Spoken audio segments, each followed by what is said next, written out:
Amigos de todo el Perú, tengan ustedes muy buenas noches. Los saluda su amigo de siempre, Ricardo Monteagudo, desde la ciudad de Lima, ciudad capital, a través de la señal descentralizadora de Perú TV. Y como todos los miércoles hablamos de gas, de hidrocarburos, de minería, y estoy con dos invitados importantes. Me acompaña el economista Jorge Manco Zanconetti, experto en estos temas. Jorge, muy buenas noches. Gracias, un gusto tenerte en el programa una vez más. Gracias a ustedes, más bien.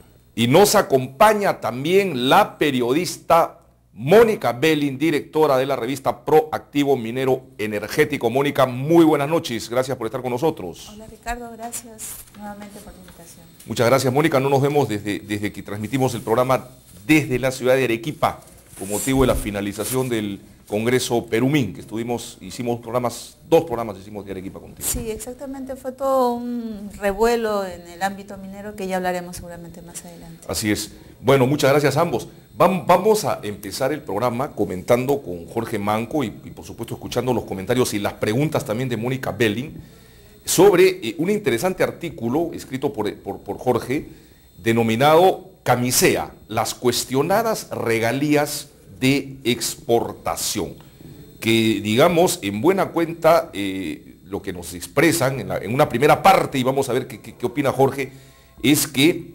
lamentablemente por el gas natural proveniente del lote 88 que está destinado para el consumo del mercado interno, el monto de las regalías que se recibirán va a ser significativamente menor, ¿no? Y quisiéramos, Jorge, que por favor nos expliques y nos comentes sobre esto. Sí, lo que nos dice la información estadística económica es que las regalías del gas natural del lote 88 ligadas al mercado interno tienen un precio regulado y el precio es absurdamente barato y por eso que las regalías son mínimas.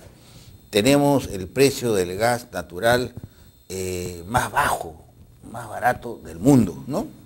Entonces, como se recordará, cuando había esta polémica, si el gas natural debiera exportarse o no debiera exportarse, del lote 56 que está al costadito, los críticos del proyecto de exportación, entre ellos me incluyo, ¿no? Decíamos que no era, desde el punto de vista del interés nacional, no era concebible que las regalías y el precio de exportación fuesen menores a los vigentes al mercado interno. El gobierno de ese entonces nos hizo caso y publicó, ¿no?, decretos justamente señalando pues que las regalías de exportación no pueden ser menores a las vigentes en el mercado interno. Hoy tenemos una constatación, por ahora, las regalías de exportación casi son 3 veces más, ¿no?, que las vigentes al mercado interno, por el precio regulado. A precio regulado, regalías franciscanas. En el caso de exportación, como se está exportando el gas del lote 56, Perú LNG, con un contrato cuestionado desde el 2003-2004, pero lo está exportando a Canadá, lo está exportando a España, lo está exportando a Japón, que está pagando precios de necesidad por el terremoto, lo está exportando a Corea del Sur, ¿no?, a precios que van a 10, 12, hasta 15 dólares por millón de BTU, cuando acá el precio del lote 88 está por debajo de $1.70, ¿no? Para que veas, Chile está pagando más de 10 dólares por 1000 pies cúbicos, para decirlo más claro. Entonces, ¿qué pasará el 2012, segundo semestre, cuando se tenga que cumplir el contrato del lote 56, el contrato que tiene Perú LNG, que tiene básicamente a Repsol con la Agencia de México, donde el precio marcador pactado es el Henry Hub, el vigente en México y en Estados Unidos, menos un castigo del 9%.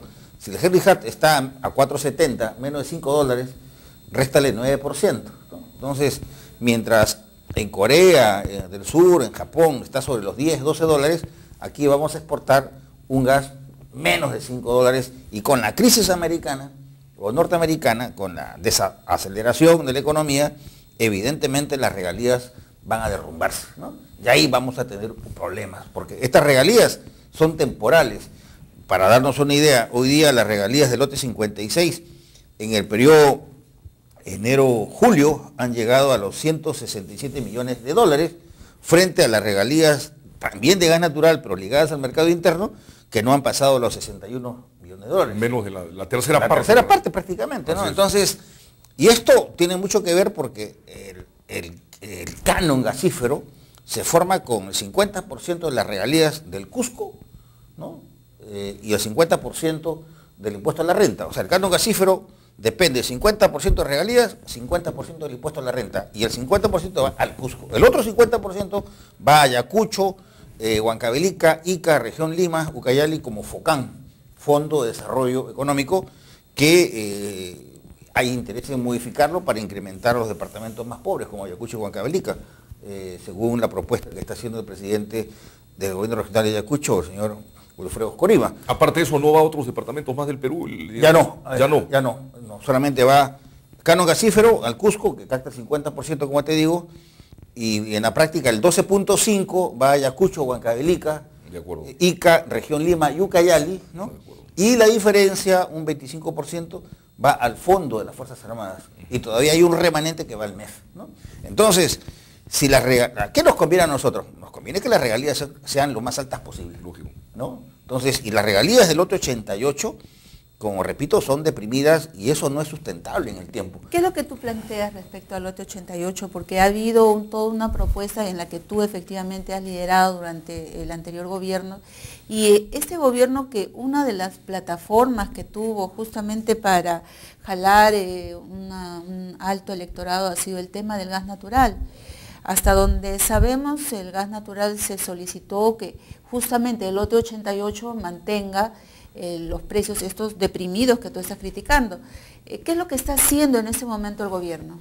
Bueno, el gobierno está abocado a una tarea que nosotros podríamos decir de interés nacional, positiva, ¿no? Es decir, recuperar los 2.2 TCFs que están respaldando el proyecto de exportación.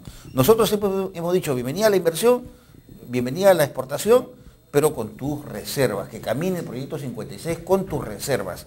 El lote 88 no tiene por qué garantizar, ¿no? Y en la práctica aguantar, ¿no? Prácticamente nosotros tenemos que destrabar esos 2.2 trillones del lote 88 que sirven como garantía, ¿no? Para desarrollar el mercado interno del gas. Pero eso no da derecho a que esas reservas que son de todos los peruanos prácticamente se consuman a un precio deprimido, ¿no? Entonces, porque eso no es bueno.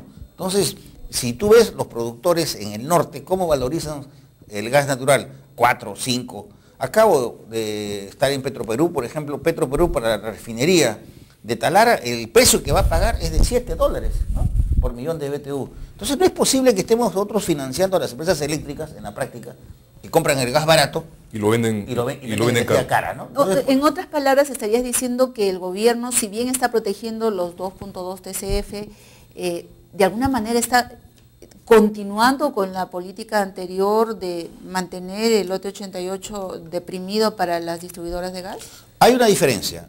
El gobierno y el ministro Herrera lo que ha anunciado ya es un avance en el sentido que de los 2.2 TCF trillones ha recuperado 1.5, ¿no? Pero eso no se ha graficado en un documento, o sea, es como se dice, dato periodístico, ¿no? Entonces, y están en trámite, digamos, en las negociaciones para conseguir el íntegro, para que el lote 88 vuelva a tener disponibilidad del íntegro de sus reservas. Eso conviene a qué? Al desarrollo de la petroquímica, porque recordemos que el lote 88 hay un trillón para la petroquímica y para, digamos, el gasoducto del sur, ¿no? Un trillón, más los 2 trillones que tiene Petrobras en el lote 58, ¿no? Y más otro trillón que sacará, pues, Repsol del lote 57. Entonces, es importante recuperar, eso nos da autonomía. Ese es el aspecto positivo. El positivo. El que está cuestionando, ¿cuál es? El tema que tenemos que sincerar el precio, porque ese precio es absurdamente barato y no promueve las exploraciones. Va a pasar lo que ha pasado en Argentina. Entonces, el sentido que tú no tienes ahorita, el lote 88, precio regulado, el lote 56 es un precio de exportación que inconveniente, por decirlo así. Y el lote 57, 58 que están al lado van a ser precios libres de mercado. Me hacen señas, por favor. Vamos a unos cortes comerciales, Jorge Manco y Mónica Belling, y regresamos.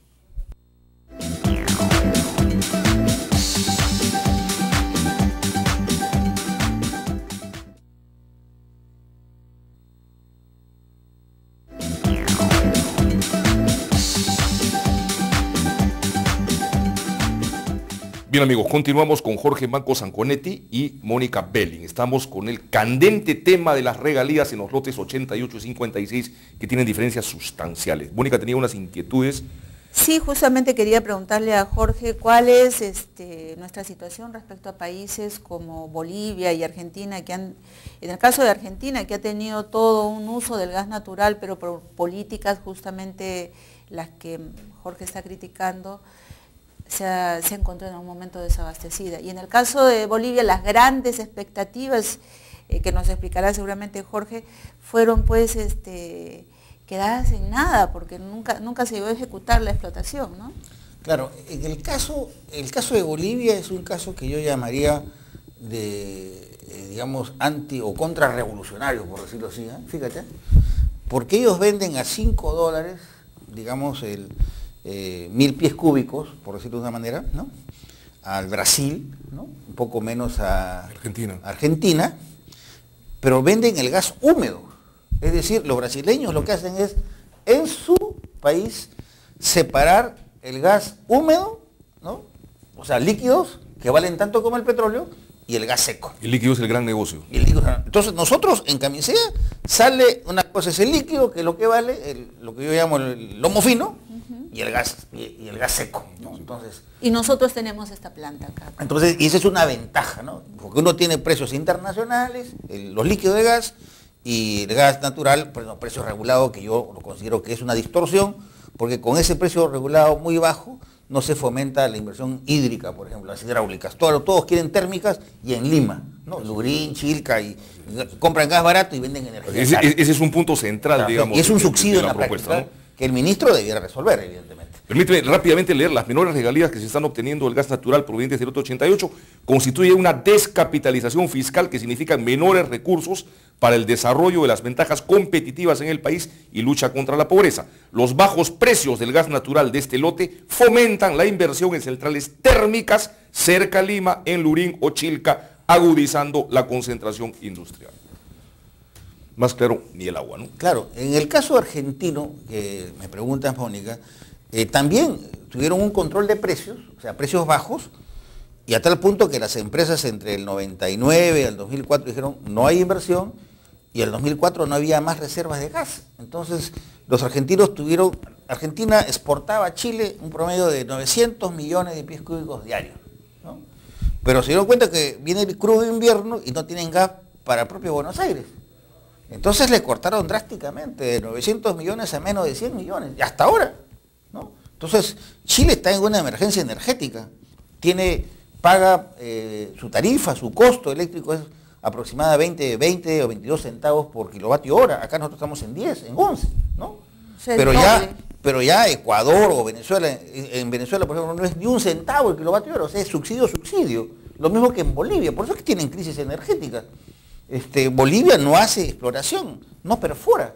Y las declaraciones de reservas que tienen son del año 2005. No se ajustan a la Y cuando vino una consultora norteamericana, señaló que las reservas que ellos declaraban de más o menos 48 trillones de pies cúbicos no eran tales. Parece que tenemos igual cantidad de reservas. Más o menos. Entonces, estamos tan mal. Ese es el tema, que el precio tiene que ser lo suficientemente competitivo, atractivo, que fomente por un lado la inversión privada, en este caso, pero al mismo tiempo que no sea tan alto que sea un abuso al consumidor, ¿no?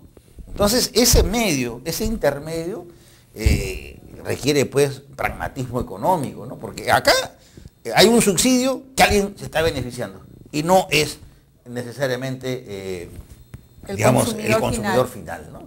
Entonces, de allí la importancia de sincerar el precio. Solo así podremos nosotros hablar, por ejemplo, de rebajar el precio del GLP, de los líquidos, ¿no? O sea, se habla de 35 soles a 30, me parece bien, hasta 25 aguantaría, pero no el absurdo pues de 12 soles que fue la campaña, ¿no? Imposible. Entonces, imposible, eso es, y creo que Herrera Descalzi tuvo un mérito porque un poco como que dio una explicación que no era la explicación que esos 12 soles se podrían alcanzar siendo equivalentes en el consumo de gas natural, ¿no?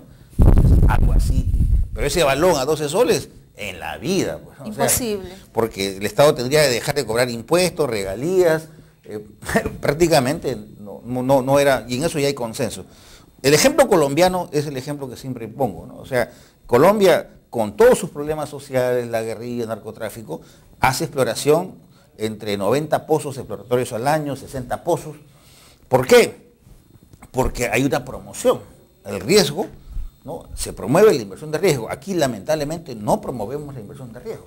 ¿Qué es lo que nos interesa? Y nosotros estamos, fíjate, Camisea, si tú haces extracción de Camisea, en la práctica la producción de crudo viene cayendo. A mediados de los 90 se producían más o menos 125.000 barriles diarios, ya no producimos ni 75, ¿no? Y básicamente de esos 75, 45 son del norte, de Piura. El resto es crudo pesado que tenemos que exportarlo, crudo del lote 8 y lote 1B, a precio vil, ¿no? Porque es crudo pesado que no puede procesarse aquí internamente. Entonces, necesitamos, ¿qué cosa? Promover la inversión. Y en eso Perú Petro tiene que poner las barbas en remojo, pues ponerse las pilas, ¿no? O sea, Perú Petro parece más enemigo de la inversión privada que promotor de la inversión. Entonces, ¿por qué? Yo digo, el señor Saba se jactaba de, hemos firmado 20 contratos, 30 contratos, 50 contratos, ¿no? A mí no me digas cuántos contratos firmas, a mí dime cuántos pozos exploratorios al año perforas. Si son 4, 5 o 6, estamos mal, pues. Estamos mal. Lamentablemente países como Colombia nos llevan pues una ventaja tremenda en exploración, en una proporción creo que de 10-1 o 15-1, una cosa así, en exploración. Bueno, queríamos preguntarte también sobre un poco las declaraciones del ministro de Energía, Carlos Herrera, respecto a que los usuarios financien, según se dice, parte de la construcción del gasoducto andino, hecho que para muchos analistas constituiría un cambio, una modificación de las reglas del juego que terminaría, dicen, por beneficiar a la empresa Odebrecht. No se sostiene, pues, digamos, argumentando únicamente sentido común, que si los peruanos, los ciudadanos van a financiar esto, tendrían que participar de alguna manera como socios, ¿no? Como socios a través de un sistema, no sé, de accionariado difundido o lo que fuere. ¿Cuál es la percepción de...? Mira, si uno ve costo-beneficio, ¿no? Uno ve costo-beneficio. Entonces, yo entiendo que el Estado, a través de todos los usuarios, financiemos en las tarifas eléctricas, porque de eso se trata, que financiemos la garantía de red principal, o sea, garanticemos la rentabilidad del tubo a través de un descuento que nos hacen en nuestras tarifas, o sea, pagamos un poco más, digamos, para financiar la rentabilidad del tubo. Yo encuentro eso, le encuentro sentido si el Estado, a través de Petroperú o de Perú Petro, tuviese lotes petroleros, ¿no? Alrededor de Camisea, en la parte, digamos, en la selva sur, ¿no? No teniendo lotes petroleros, o sea, yo no entiendo cuál es la lógica para que el Estado tenga, digamos, participe, invierta en un gasoducto que tiene que ser responsabilidad privada, ¿no? Jorge, ¿y esta no es la lógica que se repite y que es la que se dio con el ducto de Camisea hacia la costa? Claro, en el caso de la costa estábamos pagando, como se dice, pagando el pecado original, ¿no? Y la mala costumbre. Del año 2002, agosto del 2002 a diciembre del 2008, todos los peruanos hemos financiado más o menos 480 millones de dólares. No debimos. No. Entonces, pero no tenemos nada que hacer, no tenemos ni una acción en el ducto. El ducto es de TGP, enteramente privado, que son las mismas empresas que están en el lote 88, que son las mismas empresas que están en el lote 56, que son las mismas empresas que están en Perú LNG, ¿no? Entonces, si se quisiera, bueno, justificar que no se repita la historia, en el caso del ducto del sur, que el Estado tenga una participación, no sé, 10, 15, creo que eso se tendría que definir, pero en función de qué, si el negocio es privado, o sea, si la petroquímica lo va a hacer Petrobras o tiene el interés de ser en hilo, ¿no? Más bien yo creo que el Estado lo que debiera hacer es potenciar Petroperú, modernizar Petroperú, darle las muletas a Petroperú para que vuelva al upstream, o sea, la producción, a la explotación, en el lote 1AB, en Talara, ¿no? Y por qué no se asocie con Petrobras en otros lotes, ¿no? Como socio de 20, 30, bueno, 50 en buena hora, ¿no? Lo que pasa es que nosotros en Petroperú no hay dinero, no hay capital, digamos, de riesgo. Si no hay capital de riesgo para explorar, que es, digamos, lo que nos da la renta petrolera si el pozo es exitoso, yo no le veo mucho sentido que Petroperú participe, y en eso evidentemente se endeude, porque no tiene, o sea, Petroperú no va a financiar la modernización de la refinería, que son más de 1.700 millones según el presidente de ese Consejo de Ministros. Luego quieren que se metan gasoductos. Luego en gasoductos virtuales. Luego en los lotes petroleros de la selva, el lote de una vez. Entonces, prácticamente Petroperú está haciendo como Tupac Amaru. En el caso de la refinería, de la modernización de la refinería de Talara, que mencionas 1.700 millones. Y eso, eso, más. ¿Tú no estás de acuerdo con que se... Más 30%. Más 30%. No estás de Y que acuerdo. ha ido No, estoy a subiendo, favor. por Estás a cierto. favor que Estoy a Ha ido favor. subiendo. O sea, lo que pasa es que deben haber prioridades. De acuerdo. O sea, tú no puedes meter a Petroperú aquí. De acuerdo. Y la verdad De es, acuerdo. Jorge, tácticamente es un error. Es un error. Debemos priorizar, tener 1 o 2 objetivos claves, punto. De acuerdo. Vamos unos cortecitos, por favor, y regresamos con el siguiente segmento. Después viene el licenciado Guillermo Vargas, con quien vamos a hablar de educación. Regresamos, amigos.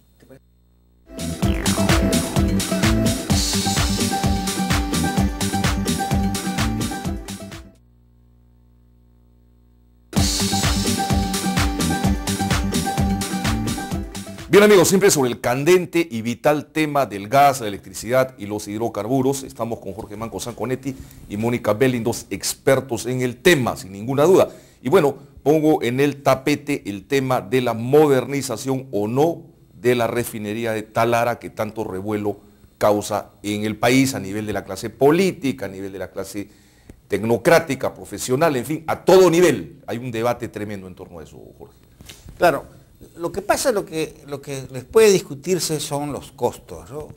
Alguien puede decir, en el 2006, según los estudios que se contrataron, había un estimado de 1.370 millones de dólares. Hoy el presidente del Consejo de Ministros por lo menos va a costar 1.700 millones, ¿no? Y eso es un aproximado que puede ajustarse hacia arriba, ¿no? Si uno ve lo que pasa en México, ¿no? En México una refinería de 300.000 capacidad, 300.000 barriles, también en el 2006 costaba 8.000 millones de dólares, ahora está costando 13.000 millones de dólares, ¿no? O sea, igual en Brasil, o sea, es un fenómeno internacional, digamos, porque tú tienes que mandar a construir los equipos, o sea, especialmente, ¿no? O sea, y hay, con los altos precios del petróleo hay una sobredemanda de equipos, ¿no? Entonces, lo importante es que esta modernización es un imperativo, uno, porque el 2015 el mercado nacional tiene que consumir combustibles con 50 partes por millón de azufre, o sea, prácticamente a nivel internacional. El único país en esta parte del mundo que tiene ese rango es Chile. Que tiene una refinería incluso. Que tiene 2 refinerías que son del Estado. Y del Estado y que procesa, ¿no es cierto? Procesa el crudo pesado que nosotros les exportamos. Increíble. Y el residual y nos los vende como dice. Y son del Estado. Eso no lo sabe la gente. Y son del Estado. Son del Estado encima. En Chile. Y acaba Chile no produce petróleo ni gas.